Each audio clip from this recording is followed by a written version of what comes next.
عدالت کے کمرے میں ایک دم سناٹا چھا گیا۔ یوں محسوس ہوتا تھا جیسے وہاں موجود ہر ذی روح کو سانپ سونگھ گیا ہو۔ میں نے دعویٰ ہی ایسا کر دیا تھا کہ سب کا ورطۂ حیرت میں چلے جانا لازمی بات تھی۔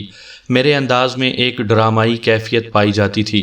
جج سمیت عدالت کے کمرے میں موجود ہر شخص میرے آئٹم کے سحر میں گرفتار ہو چکا تھا۔ جج نے میری پلاننگ سے اختلاف نہیں کیا اور میرے حسب منشا احکام صادر کر دیے۔ سب سے پہلے زبیدہ بائی کیرم بورڈ والی میز کے پاس پہنچی۔ ان لوگوں کو کھڑے کھڑے ہی شاٹ کھیلنا تھا، کیونکہ پیشکار کی میز کے قریب اتنی جگہ موجود نہیں تھی کہ ان کے لیے 4 کرسیاں بچھائی جاتیں۔ میں نے زبیدہ بائی سے کہا، گھبرانے اور پریشان ہونے کی کوئی ضرورت نہیں۔ اگر آپ نے واحد علی کو قتل نہیں کیا تو کوئی آپ کا ایک بال بھی بانکا نہیں کر سکے گا۔ میں کیوں گھبراؤں گی؟ وہ پر اعتماد لہجے میں بولی۔ آپ بتائیں مجھے کیا کرنا ہے؟ میں نے بتایا، اس کیرم بورڈ میں صرف ایک چپ موجود ہے، یعنی سرخ رنگ کی رانی۔ آپ نے صرف ایک شاٹ کھیلنا ہے اور اس شاٹ میں کوشش کرنی ہے کہ رانی پاکٹ میں چلی جائے۔ ٹھیک ہے، میں کوشش کرتی ہوں، اس نے گہری سنجیدگی سے کہا اور اسٹرائکر کی جانب ہاتھ بڑھا دیا۔ 1 منٹ، میں نے زبیدہ کو شاٹ کھیلنے سے روکا اور حاضرین عدالت کی طرف دیکھتے ہوئے پکارا، مطلوب صاحب آپ بھی آ جائیں۔ میری پکار کے جواب میں ایک دراز قامت شخص اٹھ کر کھڑا ہوا اور میری جانب قدم بڑھا دیے۔ اس نے اپنے ہاتھ میں ایک پولرائڈ کیمرہ بھی تھام رکھا تھا۔ میں نے جج کی طرف دیکھتے ہوئے نہایت ہی مؤدب لہجے میں کہا، یور آنر، اگر معزز عدالت کی اجازت ہو تو میں ان 4 افراد کے کھیلے گئے شاٹس کو فوٹوگراف کی صورت محفوظ کرنا چاہوں گا۔ مطلوب صاحب بہت اچھے فوٹوگرافر ہیں اور پولرائڈ کیمرے کی وجہ سے ہمیں رزلٹ فوراً ہی مل جائے گا۔ وکیل استغاثہ میری اس ڈرامائی کارروائی پر اس قدر الجھن کا شکار تھا کہ وہ اعتراض کرنا بھی بھول گیا تھا، ورنہ اب تک میں نے جو کچھ کیا تھا اس پر درجن بھر اعتراضات کی گنجائش تو نکلتی ہی تھی۔ جج نے دلچسپ نظر سے مجھے دیکھا اور ٹھہرے ہوئے لہجے میں مستفسر ہوا، مسٹر بیگ، کیا یہ پولرائڈ فوٹوگرافز اس کیس کے حل کرنے میں معاون ثابت ہوں گے؟ 101% یور آنر، میں نے قطعیت سے جواب دیا۔ جج نے فوٹوگرافر کو جوہر دکھانے کی اجازت دے دی۔ زبیدہ بائی نے شاٹ کھیلا اور کوئن کو پاکٹ کے اندر پہنچانے میں کامیاب ہو گئی۔ مطلوب نے زبیدہ بائی کے شاٹ کو کیمرے کی آنکھ میں محفوظ کر لیا۔ زبیدہ بائی کے بعد چمکی نے میری ہدایات کے مطابق شاٹ کھیلا اور کوئن کو پاکٹ کر کے دکھا دیا۔ مطلوب کے ہاتھوں میں خفیف سی حرکت ہوئی اور یہ منظر بھی ایک الگ فوٹوگراف کی صورت محفوظ ہو گیا۔ اس کے بعد ملزم کو اس ٹرائل کے لیے پیش کیا گیا اور وہ بھی اس آسان سے امتحان میں پاس ہو گیا۔ سب سے آخر میں استغاثہ کی سب سے اہم گواہ اور مقتول کی بیوہ بسم اللہ بیگم نے شاٹ کھیلا۔ وہ دوسرے کھلاڑیوں کی بانسبت قدرے نروس دکھائی دیتی تھی اور اس نے خاصے اضطراری انداز میں شاٹ کھیلا۔ نتیجہ دوسرے کھلاڑیوں کے برعکس ہوا۔ کوئن تو پاکٹ نہ ہو سکی، البتہ اسٹرائکر پاکٹ کے دہانے پر اس طرح جا کھڑا ہوا جیسے خودکشی کا ارادہ رکھتا ہو۔ میں نے بسم اللہ بیگم کے کان میں سرگوشی کی، دل چھوٹا کرنے کی کوئی ضرورت نہیں، اس طرح تو ہوتا ہے اس طرح کے کاموں میں۔ وہ جج کے حکم پر دوبارہ وٹنس باکس میں پہنچ گئی۔ قبل ازیں ملزم کو ایکیوزڈ باکس میں پہنچایا جا چکا تھا اور زبیدہ اور چمکی وغیرہ بھی اپنی نشستوں پر براجمان ہو چکی تھیں۔ کیمرہ مین مطلوب نے 4 فوٹوگرافز میرے حوالے کیے تو میں نے جج کی طرف دیکھتے ہوئے کہا، یور آنر، یہ فوٹوگرافز آپ اپنے سامنے ٹیبل پر رکھ لیں، میں گواہ پر جرح کرتا ہوں۔ بہت جلد ان فوٹوگرافز کی ضرورت پیش آئے گی۔ اب تک میں نے جو بھی ڈرامہ رچایا تھا وہ در حقیقت کسی کے بھی پلے نہیں پڑا تھا۔ میں نے دراصل ایسا پراسرار انداز اختیار کر رکھا تھا کہ ہر ذہن میں تجسس بھرا یہی خیال ابھرتا تھا، دیکھتے ہیں آگے ہوتا کیا ہے۔ میں وٹنس باکس کے قریب چلا گیا اور استغاثہ کی آنکھوں میں آنکھیں ڈالتے ہوئے سوال کیا، وکیل استغاثہ کی جرح کے جواب میں آپ نے بتایا ہے کہ آپ کو ملزم اور اپنی بیٹی کے درمیان جاری کھیل کی خبر ہو گئی تھی اور آپ نے ملزم کو اس حرکت پر خاصا جھاڑا بھی تھا۔ کیا آپ نے اتنے اہم واقعے کے بارے میں مقتول کو کچھ بتایا تھا؟ نہیں، وہ ہچکچاہٹ بھرے انداز میں بولی۔ کیوں نہیں؟ میں نے اصراری لہجے میں دریافت کیا۔ اس نے تھوڑے تامل کے بعد جواب دیا، وہ دراصل بات یہ ہے کہ مقتول بہت زیادہ غصے والا تھا۔ مجھے خطرہ محسوس ہوا تھا کہ نیلی والے معاملے کی ہوا لگتے ہی وہ طیش میں آ جائے گا۔ ملزم تو بہت بعد میں اس کے ہتھے چڑھے گا، البتہ وہ نیلی کو گائے بکری سمجھتے ہوئے ضرور کسی تیز چھری سے حلال کر ڈالے گا، اور میں سمجھتی ہوں ملزم کے ساتھ بھی کچھ ایسا ہی واقعہ پیش آیا ہوگا۔ کیا مطلب؟ اس کے مبہم انداز پر میں نے فوراً سوال کیا۔ وہ تھوک نگلتے ہوئے بولی، میں نے ملزم کو مشورہ دیا تھا کہ نیلی کے رشتے کے سلسلے میں وہ براہ راست مقتول سے بات کرے۔ مجھے یقین ہے ملزم کی بات سنتے ہی مقتول غصے میں لال پیلا ہو گیا ہوگا۔ نتیجے میں ملزم کو غصہ آ گیا ہوگا۔ ہو سکتا ہے ان کے درمیان ہاتھا پائی بھی ہوئی ہو اور ملزم نے اپنی جان چھڑانے کے لیے آہنی سلاخ سے مقتول پر حملہ کر دیا ہو۔ یہ حملہ مقتول کے لیے جان لیوا ثابت ہوا ہو۔ بسم اللہ بیگم کی زیادہ تر باتیں ایسا ہوا ہوگا ویسا ہوا ہوگا پر مشتمل تھیں۔ وہ کھلم کھلا جھوٹ بول رہی تھی اور مجھے اس کی دروغ گوئی کو بے نقاب کرنا تھا۔ میں نے اس مقصد کی خاطر اس کے جھوٹ کے چوہے کو پکڑنے کے لیے فوٹوگرافز کا پنجرہ لگا دیا تھا۔ وہ بہت جلد میرے پھیلائے ہوئے جال میں پھنسنے والی تھی۔ میں نے بدستور اس کی آنکھوں میں دیکھتے ہوئے پوچھا، بسم اللہ بیگم صاحبہ، ملزم سے پہلے آپ کی نیلوفر کا نوید سے بھی ایسا ہی چکر رہا تھا، کیا آپ کو اس معاملے کی بھی خبر تھی؟ جی نہیں، بالکل نہیں، وہ اسپاٹ آواز میں بولی۔ میں نے زاویہ سوالات کو تبدیل کرتے ہوئے استفسار کیا، وقوعہ کے روز آپ کے بچے تو صبح ہی اپنے ماموں افتخار کے ساتھ حیدرآباد چلے گئے تھے، اور سننے میں آیا ہے کہ آپ بھی اپنی بہن سے ملنے نیو کراچی روانہ ہو گئی تھیں۔ ذرا سوچ کر بتائیں، آپ اس روز کتنے بجے گھر سے نکلی تھیں؟ 11 بجے، اس نے جواب دیا۔ اور نیو کراچی کتنے بجے پہنچ گئی تھیں؟ رام سوامی سے نیو کراچی پہنچنے میں پونا گھنٹہ یا زیادہ سے زیادہ 1 گھنٹہ لگ جاتا ہے، اس نے بتایا۔ میرا خیال ہے میں کوئی 12 بجے کے قریب وہاں پہنچی تھی۔ اور واپسی آپ کی کتنے بجے ہوئی تھی؟ جب میں گھر پہنچی تو دوپہر کے 4 بجنے والے تھے۔ 4 بجنے والے تھے، میں نے زیر لب دہرایا، پھر گواہ سے پوچھا، کیا آپ کی بہن 5D کالا اسکول کے علاقے میں رہتی ہیں؟ جی ہاں، گواہ نے اثبات میں گردن ہلائی۔ میں نے کہا، آپ کی بہن کا نام سفینہ بیگم ہے اور حیدرآباد والے بھائی افتخار حسین کی سفینہ سے ناراضگی چل رہی ہے، اس لیے وہ کراچی آیا تو سفینہ کے گھر نہیں گیا۔ کیا میں غلط کہہ رہا ہوں؟ آپ غلط تو نہیں کہہ رہے، لیکن ایسی باتوں سے آخر آپ کا مقصد کیا ہے؟ وہ بے حد الجھے ہوئے انداز میں مجھ سے مستفسر ہوئی۔ مقصد ابھی آپ کے سامنے کھل جائے گا، میں نے ٹھوس لہجے میں کہا۔ فی الحال میں آپ سے جو بھی پوچھوں آپ اس کا ٹھیک ٹھیک جواب دیں۔ وہ خاموش نظر سے مجھے دیکھنے لگی۔ میں نے پوچھا، میری تحقیق کے مطابق وقوعہ کے روز آپ نے سفینہ کے پاس بہت کم وقت گزارا تھا، یہی کوئی آدھا پونا گھنٹہ۔ میری معلومات تو یہ ہیں کہ آپ اپنی بہن کے گھر سے 1:15 بجے نکل آئی تھیں۔ اس حساب سے آپ کو زیادہ سے زیادہ 1:45 بجے اپنے گھر پہنچ جانا چاہیے تھا، پھر گھر پہنچتے پہنچتے آپ کو 4 کیوں بج گئے؟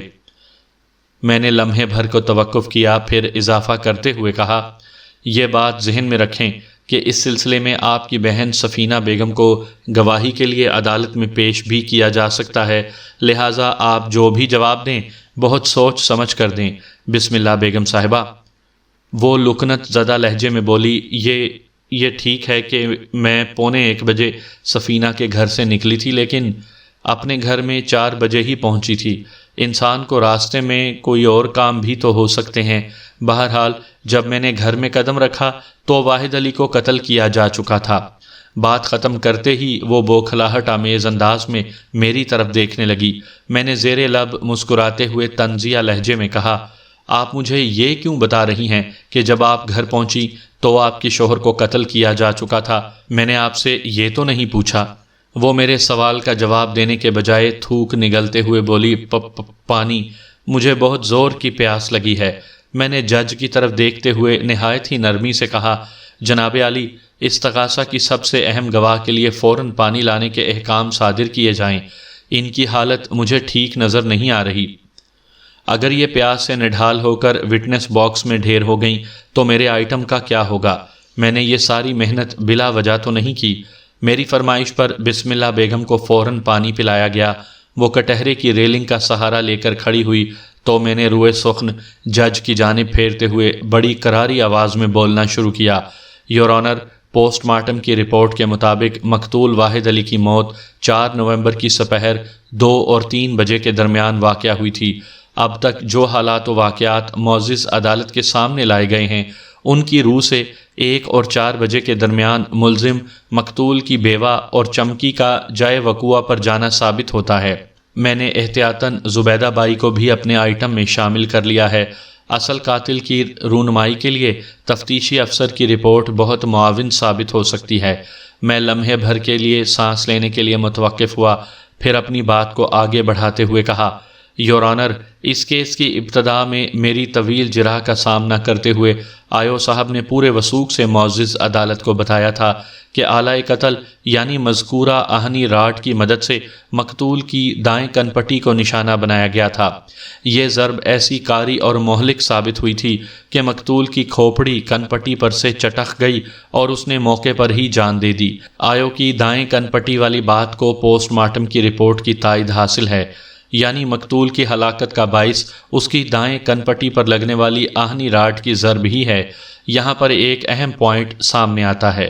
میں نے دانستہ جملہ ادھورا چھوڑ کر حاضرین عدالت پر ایک طائرانہ نگاہ ڈالی اور اپنی بات کو مکمل کرتے ہوئے کہا، اس بات میں کسی شک و شبے کی گنجائش تلاش نہیں کی جا سکتی کہ اگر مقتول دائیں کن پٹی پر چوٹ کھا کر جاں بحق ہوا ہے تو قاتل نے یقینی طور پر اپنے بائیں ہاتھ سے یہ چوٹ لگائی ہوگی، یعنی قاتل کا لیفٹ ہینڈر ہونا ثابت ہوتا ہے۔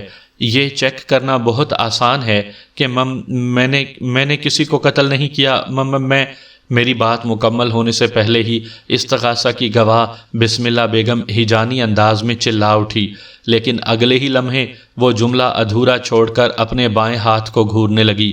اس کی آنکھوں میں وحشت اور دہشت گلے مل کر بڑی اپنائیت اور خوشی کا اظہار کر رہی تھی۔ یہ بڑی دلچسپ سچویشن تھی۔ جج نے وکیل استغاثہ کی طرف دیکھتے ہوئے تعجب خیز انداز میں استفسار کیا، یہ آپ کی گواہ کو کیا ہو گیا وکیل صاحب؟ اس سے پہلے کہ وکیل استغاثہ اپنی گواہ کے رویے کے سلسلے میں کوئی لنگڑی لولی وضاحت پیش کرتا، میں نے بآواز بلند تیکھے لہجے میں کہا، جناب علی، جس طرح چور کی داڑھی میں تنکا والی مثل مشہور ہے، بالکل ویسے ہی ایک مثل مجرم کے ضمیر پر بوجھ کی بھی ہوتی ہے۔ یہ ابھی آپ نے استغاثہ کی گواہ بسم اللہ بیگم کے چلانے کی آواز نہیں سنی، بلکہ ایک قاتل کے ضمیر پر موجود بوجھ نے اس کی زبان کو بے اختیار جنبش دی ہے۔ آپ یہ دعویٰ کس بنیاد پر کر رہے ہیں کہ بسم اللہ بیگم نے اپنی شوہر کا خون کیا ہے؟ وکیل استغاثہ نے میری طرف دیکھتے ہوئے احتجاجی لہجے میں پوچھا، تاہم اس کے استفسار میں کوئی دم خم نہیں پایا جاتا تھا۔ میں نے وکیل استغاثہ کے سوال کا جواب دینا ضروری نہ سمجھا اور روئے سخن جج کی جانب موڑتے ہوئے اپنے آئٹم کو اختتام دے دیا۔ جناب علی، گواہ کے چلانے سے قبل میں معزز عدالت کو ایک نہایت ہی اہم بات بتانے جا رہا تھا، مگر میرا بیان ادھورا رہ گیا۔ خیر، تو میں کہہ رہا تھا کہ یہ چیک کرنا بہت آسان ہے کہ کیرم بورڈ ٹیسٹ میں شامل ان 4 کھلاڑیوں میں سے لیفٹ ہینڈر کون ہے۔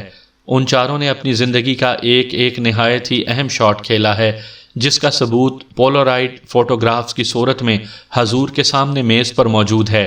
ان فوٹوگرافز میں بآسانی دیکھا جا سکتا ہے کہ لیفٹ ہینڈر یعنی بائیں ہاتھ سے کام کا عادی کون ہے۔ That's all your honour. جج نے چونک کر میری طرف دیکھا اور بڑی سرعت سے اپنے سامنے پھیلے ہوئے فوٹوگرافز کا جائزہ لینے لگا۔ اگلے ہی لمحے اس کے ہونٹوں سے سرسراتی آواز خارج ہوئی، لیفٹ ہینڈر تو صرف مقتول کی بیوہ ہی ہے۔ اس سے ثابت ہوا کہ اپنے شوہر کی قاتل بھی وہی ہے۔ میں نے ایک لفظ پر زور دیتے ہوئے کہا۔ اسی لمحے بسم اللہ بیگم نے کٹہرے کے فرش پر بیٹھ کر دھواں دھار رونا شروع کر دیا۔ عدالت کے کمرے میں موجود ہر شخص بڑی حیرت اور تعجب سے اسی کو دیکھے جا رہا تھا۔ اس کا رونا دھونا اس بات کا ثبوت تھا کہ اس نے اپنے جرم کا اقرار کر لیا ہے۔ آئندہ پیشی پر عدالت نے میرے موکل کو بے گناہ تسلیم کرتے ہوئے باعزت بری کر دیا۔